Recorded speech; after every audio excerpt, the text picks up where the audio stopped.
What's up guys, welcome back to the channel. In a previous video that I'll put a link to below, I mentioned not being afraid to lose your lures in the structure. Now that's part of fishing, that's a price we all pay from time to time. But in this video, I'm gonna go over 5 tips to prevent losing your lures due to unnecessary causes. You do wanna fish them in the structure and you definitely do wanna take that risk, but you wanna make sure you have these 5 things down as well. So while you may be losing lures in the structure, you're not throwing them away when it's completely unnecessary due to errors. So tip number 1 is to make sure your knots are on point. Whether you're using an Alberto knot, a clinch knot, or a Palomar knot, if you're new, look up how to tie those. There's already a million videos on how to do so, so I'm not going to reiterate it here. But look up how to tie those, make sure you're doing them properly, make sure all your gear is connected right, whether or not you want to use a swivel. Just make sure all that's down, because when I first started, I didn't really know what I was doing when it came to knots, and I definitely lost a handful of lures because I wasn't tying my knots right.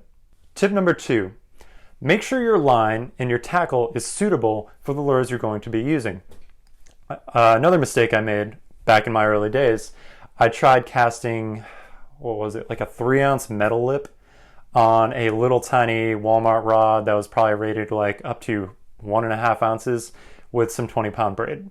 And I leaned into it, and as you can probably guess, the thing went flying and I never saw it again.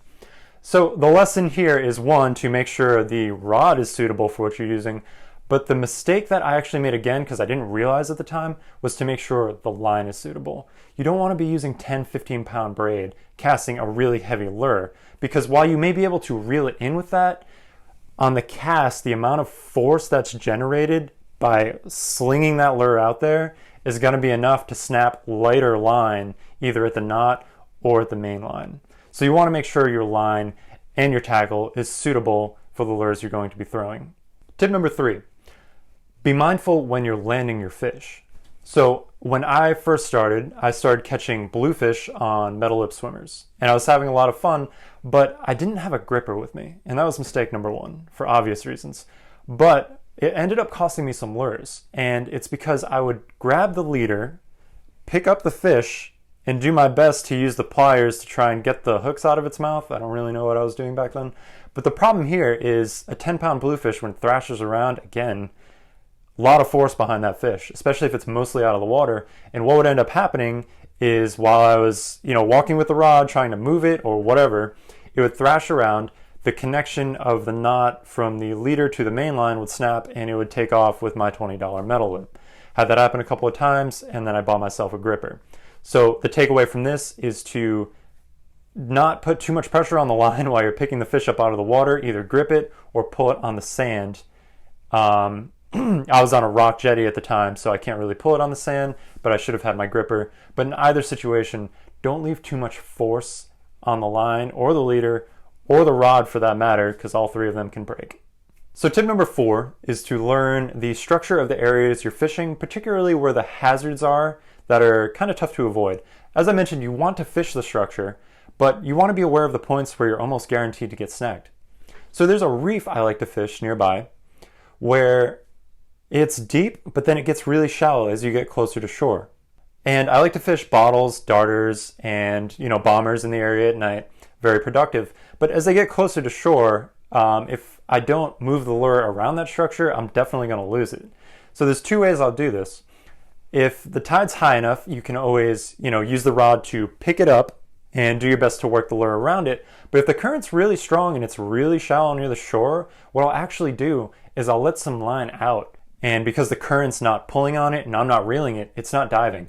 And I'll watch and wait until it floats back up to the surface. And then once I've seen that the lure is floated back up to the surface, I can just skip it in across the top and not get stuck. So in areas where you have great structure with some zones where you're going to lose your lures, you can use these 2 techniques to make the most of that structure while minimizing your losses. And tip number 5, when your lure does get snagged, there are a couple of techniques you can use to unsnag it. I'm going to put a link below because I actually already made a video on these techniques, but to sum them up quickly, one is going to involve, when your lure's stuck on the bottom, you're going to pull back and let the line go to slingshot it off. I usually use that one first, and then if that one doesn't work, what I'll actually do sometimes is if I have a current in front of me, I'll let some line out, and I'll let the current pull the line because then it'll be pulling at the lure from a different angle, and sometimes that's worked for me as well. But again, check out the video I'm going to link. I spent like 5 minutes explaining it and actually demonstrating it in an outflow area so you can better understand it.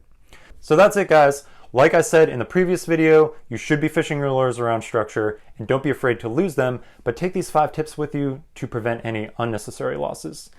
Comment below, let me know how these worked out for you, and definitely post your questions below if you have any further questions on this or anything else to do with striped bass or blue fishing. Don't forget to subscribe for those future videos, and I'll catch you in the next one.